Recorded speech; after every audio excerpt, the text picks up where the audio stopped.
Good morning and welcome to Real Women, Real Issues. I'm Ardelle Bradley, and with me this morning I have Kelly Garrett, who is the Mayor Pro-Tem of Lathrup Village. Welcome. Thank you very much. Thank you for coming. No problem. I've actually lived in Southfield for a number of years, and as we spoke about earlier, I didn't know Lathrup Village had a mayor.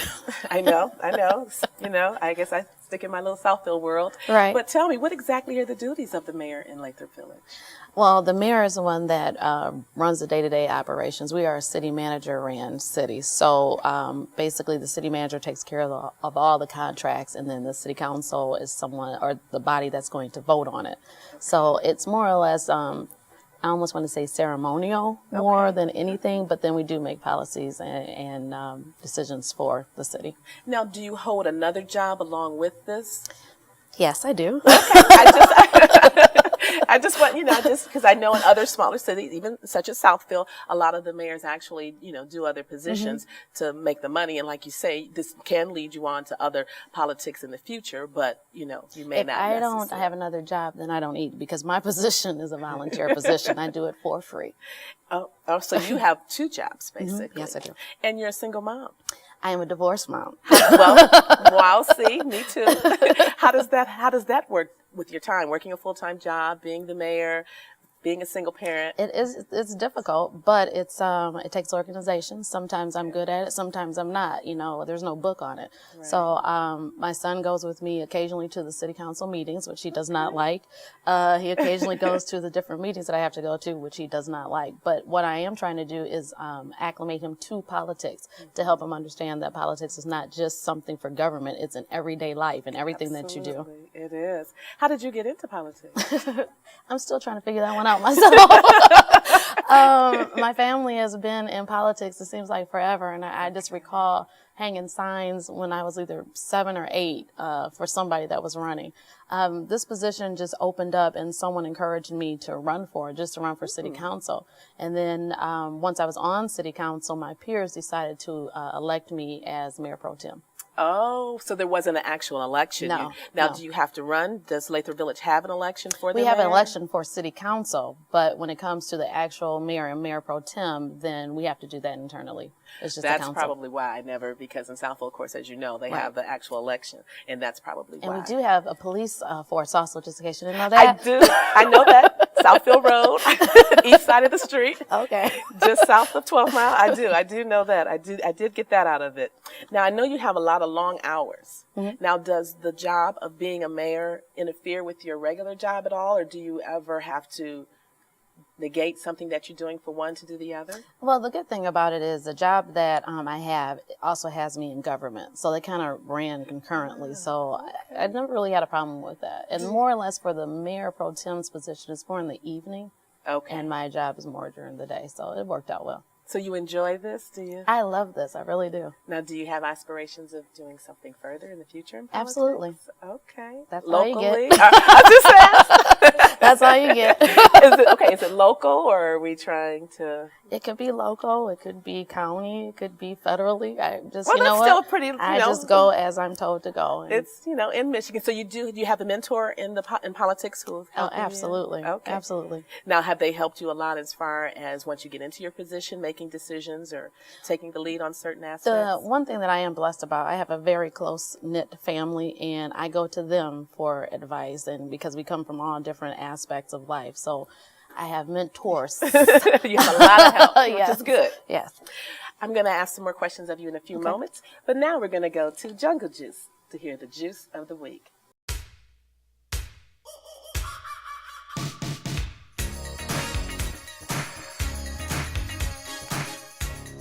Thank you, Ardelle. Hi, my name is Regina Hunter-Coleman. And I'm Sarita Hunter-Doss. This month, it's all about the pomegranate. But before we go into that, I'd like for you to know that Jungle Juice Bar is more than just a juice bar. In addition to our fresh juices and smoothies, we offer an array of foods. We have soups, salads, sandwiches, and guilt-free desserts. And our juice for today is straight pomegranate juice. Did you know with just one pomegranate, you can receive 40% of vitamin C? This would be a great juice to get your day started with. Not only do you receive vitamin C, but it also gives you energy as well. If you come in around lunchtime, why not have a collard green wrap to go with it?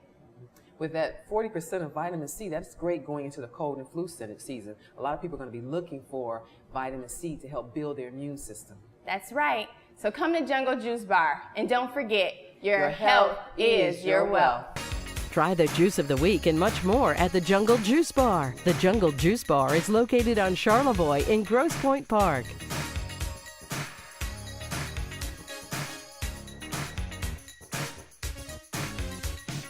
When you're having a heart attack, this is how it feels to your heart. And if it happens at night or on the weekend, there's only one hospital team standing by on site to save you. Cardio Team 1, only at the DMC. We're the Cronin Law Firm, bringing more to the table. When we sit down together, we share our expertise. You've got a legal problem, we know you need relief. Advice that you can trust, that's why people come to us. We're the Cronin Law Firm, bringing more to the table. My friends, I want to introduce you to Samasco Financial. As attorneys, they worked hard to protect clients on a legal basis, only to watch many lose their money in the unpredictable and risky stock market. Samasco Financial has recognized the need for asset protection for our seniors and has introduced investment planning that will grow your nest egg without the risk of loss. To find out more about how Samasco Financial can protect your financial future, call 586-493-9989. Groundbreaking. Life-saving. History-making. The new DMC Heart Hospital, summer 2014. The beat goes on. Real Women, Real Issues is brought to you by Mike's Fresh Market.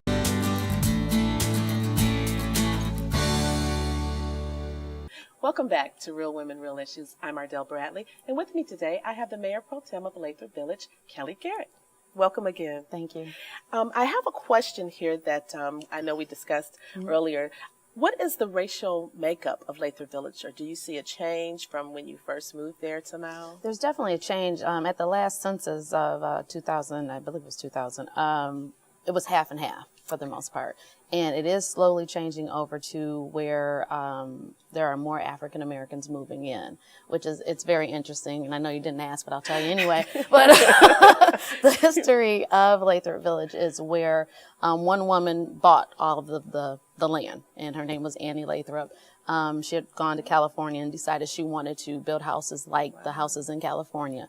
The one thing that she was going to be different, what was going to be different in Lathrup compared to California, was no one with Mediterranean descent could move into Lathrup.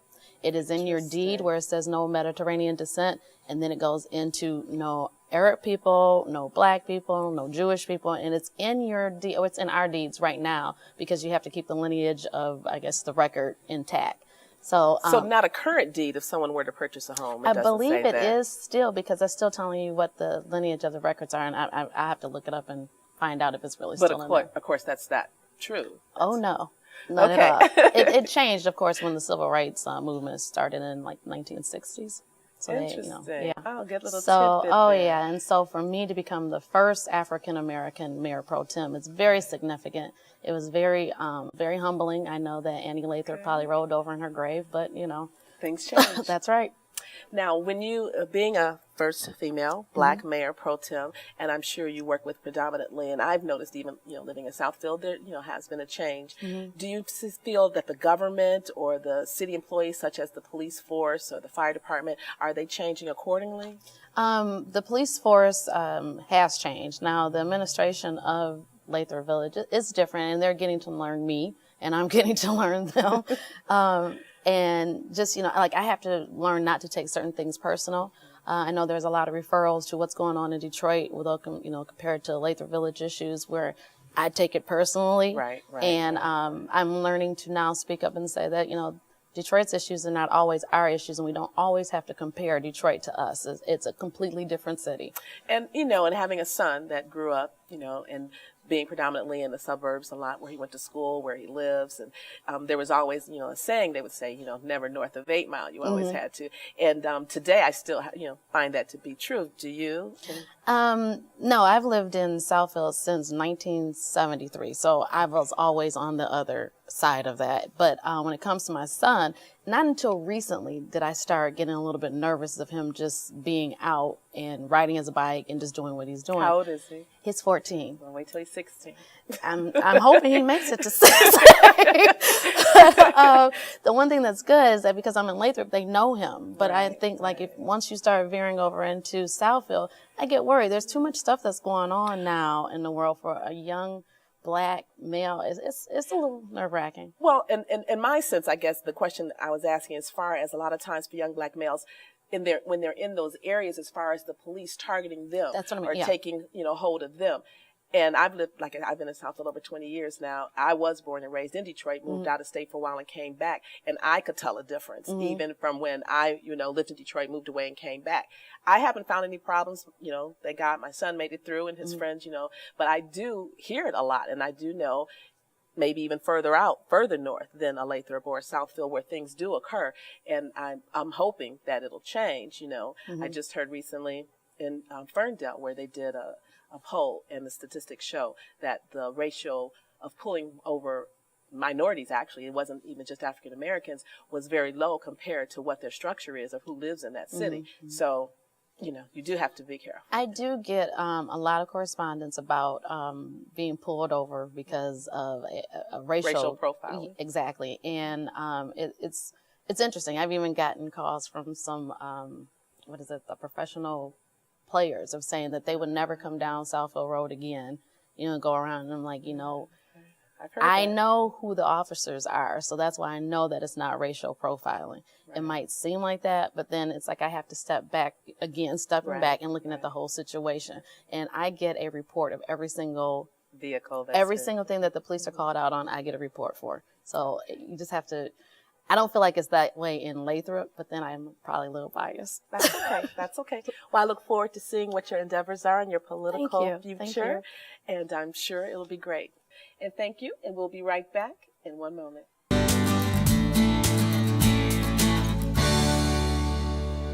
Stress, depression, and severe mental illness can happen to anyone. Team Mental Health Services has been helping those struggling with these conditions in southeastern Michigan. Within 24 hours of reaching out to our team, members receive psychiatric evaluations and begin the necessary treatment for recovery. Team is by far, from my estimation, a premier mental health service organization.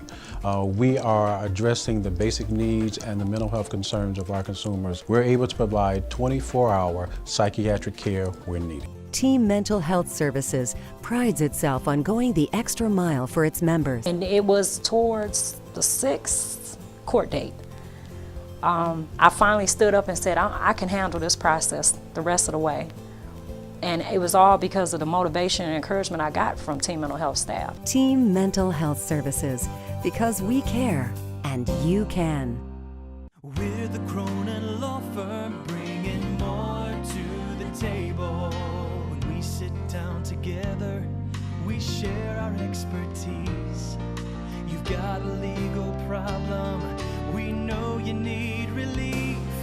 Advice that you can trust, that's why people come to us. We're the Cronin Law Firm, bringing more to the table. My friends, I want to introduce you to Samasco Financial. As attorneys, they worked hard to protect clients on a legal basis, only to watch many lose their money in the unpredictable and risky stock market. Samasco Financial has recognized the need for asset protection for our seniors and has introduced investment planning that will grow your nest egg without the risk of loss. To find out more about how Samasco Financial can protect your financial future, call 586-493-9989. Ardelle Bradley's hairstyle provided by Megan Mitchell Hair Salon in Ferndale.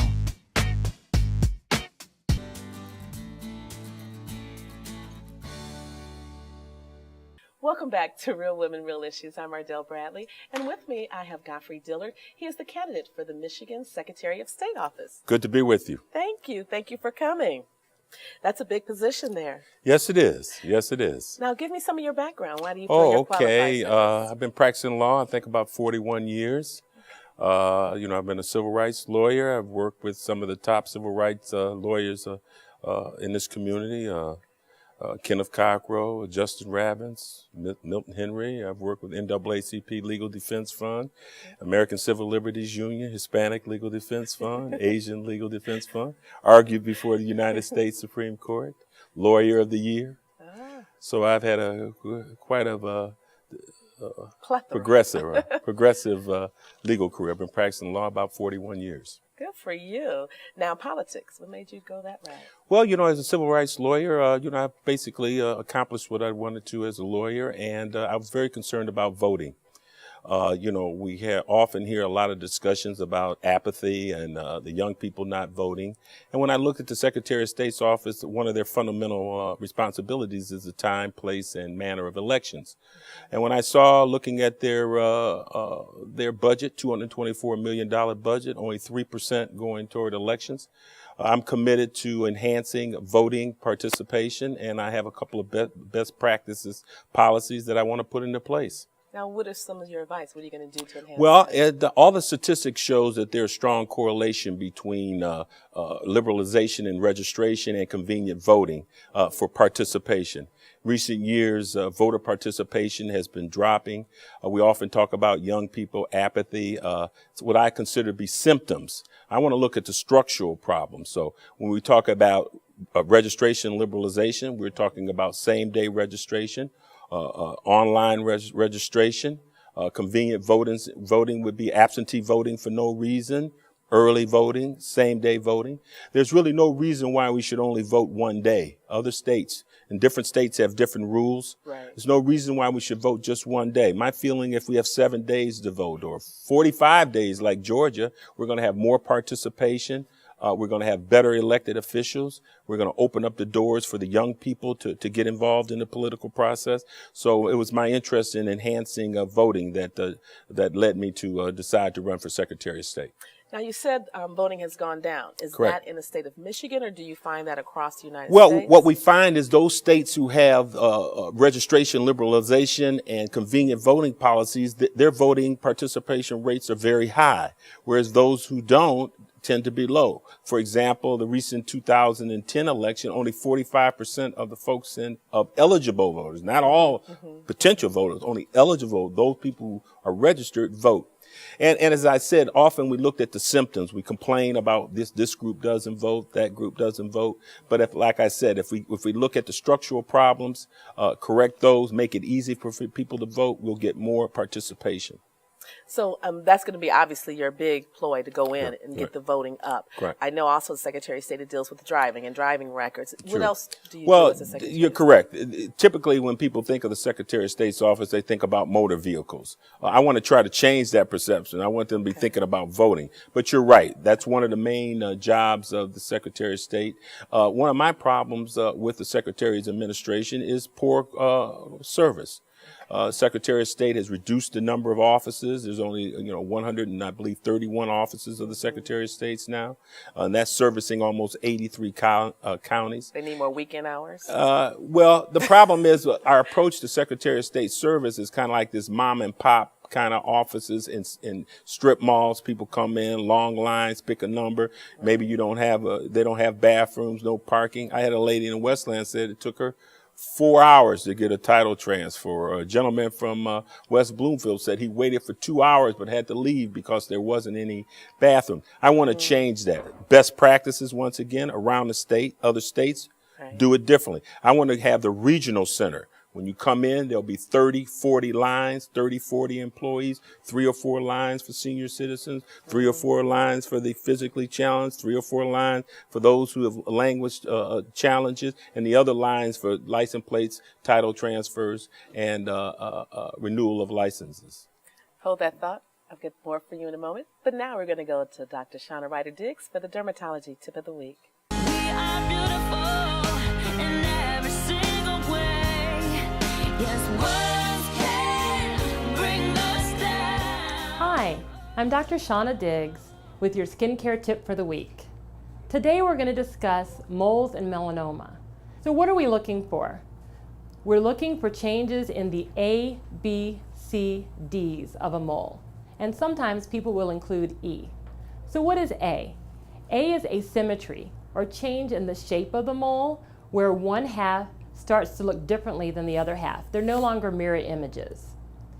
B is for border. So if the border of the mole starts to look really scalloped with really sharp or irregular or jagged edges, then you should come see your physician. C is for color. So most moles are brown or beige, but if they start to get very dark or look more black, or if your mole starts to get a black dot in the center or even a white area in the center, which means your body may be attacking the mole, you should come see your physician. D is for diameter. So once a mole gets very large, it should be evaluated. So moles over 6 millimeters in size, or the size of a pencil eraser should be evaluated by your physician. And then the E that I said people sometimes include is for elevation. And usually I look at elevation that's on one side of the mole but not on the other. So moles that are elevated all throughout are oftentimes normal. Those are called intradermal nevi. But moles where one side is totally flat and the other side is raised are the kind that we do want to check. So how do you prevent melanoma? Make sure you wear your sunscreen, wear a protective hat, wear some long sleeve clothing if you know you're going to be in the sun for a long time. Most shirts are an SPF 4, so you want to put your sunscreen on and then your shirt on top. I'm Dr. Shauna Diggs, and this has been your skincare tip for the week. To learn more about Cosmetic Derm and their revolutionary skincare products and services, please visit drshaunadiggs.com.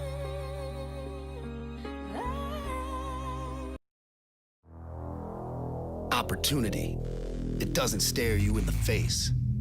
It's not going to yell at you to come and get it. It doesn't knock. So what does opportunity look like? Not what you might think. You see, opportunity is not a right. It's definitely not equal. And it doesn't come with an instruction manual. That's because opportunity isn't found. It's molded, it's built, it's created. It's as much about grit as it is intellect. An explosive high-tech corridor located at the intersection of muscle and brains? You bet. Because opportunity only comes to those already in the game. What does opportunity look like? It looks like Detroit. Opportunity made in Detroit.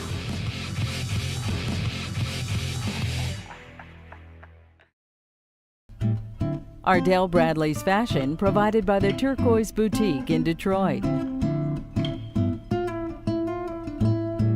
Mike's Fresh Market, Detroit's largest independent supermarket with the best prices, quality, and service. Enjoy our vast selection of fresh fruits and vegetables. Wide aisles lead you to our own in-house bakery and deli. Beef, pork, chicken, seafood, and much more. You can rest assured you will feed your family the freshest food in town. Whatever you need, you can find it here at Mike's Fresh Market. Mike's Fresh Market with 2 locations, Gratiot and 7 Mile and Livernois and 7 Mile. Better food, better prices. That's Mike's promise. The Detroit Seafood Market is a proud sponsor of Real Women, Real Issues.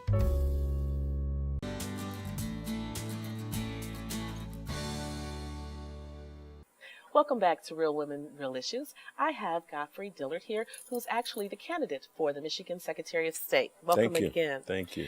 When we left, we were talking about you implementing some features or items that are going to help the line so people don't have the long waits. Right. Recently, I have twins that are 15, just got their permit, went to Secretary of State, and you actually go online, register, put what you need to have done. They give you a number, and then they keep texting you throughout the hour or 2 hours or whatever. Well, they did that, told me, okay, my number's coming up. I get there. I still have to wait in another line. And then they call me up finally, and there's another line after that. So I was still there for approximately 45 minutes after I got there from doing the Target online, they'll Right. call you and run right in. What do you Right. feel about this? Well, system? you know, my opponent is this SOS program where she's trying to bring in technology as a substitute for person-to-person service. And it's only a pilot program in 8 or 9 or 10 offices. You know, the problem with this technology is it doesn't really solve the problem. Take, for example, if you're a retail worker, go to work at 8 o'clock, get off at 8, you know, you got lunch hour. If you called in the number, if it's at 2 o'clock, I still can't go back to the Secretary of State's office in order to be served. I need to be served during lunchtime at 12 o'clock, period, and I don't have lines. You know, my best practice is the regional center concept, where you have multiple lines and you have these lines dedicated only to those particular services, as opposed to coming in now, you get a number and you just hope you get to the right line. So I don't believe that technology is the answer. I'm supportive of technology, but the bottom line is it's person-to-person service, and I believe my regional center concept is a way of doing that. But you know, we got November 4th coming up here. Absolutely. We've got to get out to vote. This is a very important election. The community has been dealing with voter suppression, voter dilution, voter denial, emergency manager taking away people's right to elect their officials. Right. You've got pension rights being taken away. You got taxation, underfunding of education. So there's some critical issues here. And then there's two distinct approaches here. And I believe, we have Mark Schauer, who's running for governor. Correct. He's committed to the values, the democratic values of fair play, equal opportunity, by, lifting people up. And having policies that lift up those who most challenged communities. And I think we need the citizens of Detroit, if you want change, and yes, we can have change, yes, we must have change, and yes, we will have change. But the only way we can do that is if you go to vote. So it's incumbent upon each and every person, each and every listener, just don't concern about yourself. It's about us, your neighbors, your children, your people working for you or people working with you. You've got to encourage them to vote so we can change what's going on in our community. How can my viewers find out more about you? You can go to my website, GodfreyDillard.com, Facebook, Twitter, all those social media types of activities. We're doing, we're basically tied. In the election. It's a close race. It's the turnout will make a difference. We're up in the polls. Contributions are increasing. Volunteers. It's a very exciting race. And like you said, like I want to make your viewers understand, I'm going to change the viewpoint of the Secretary of State's office. It's not just going to be about motor vehicles. It's going to be about voting and campaign finance reform. And the next time you're on the show, I'm going to say, Secretary of State. And I'll say, yes, indeed. Yes, we can. Yes, we must. And yes, we will. Get out the vote. Thank you so much. Thank you for being with us today. And thank you for listening. Don't forget to go out and vote and tune in next week for another edition of Real Women, Real Issues.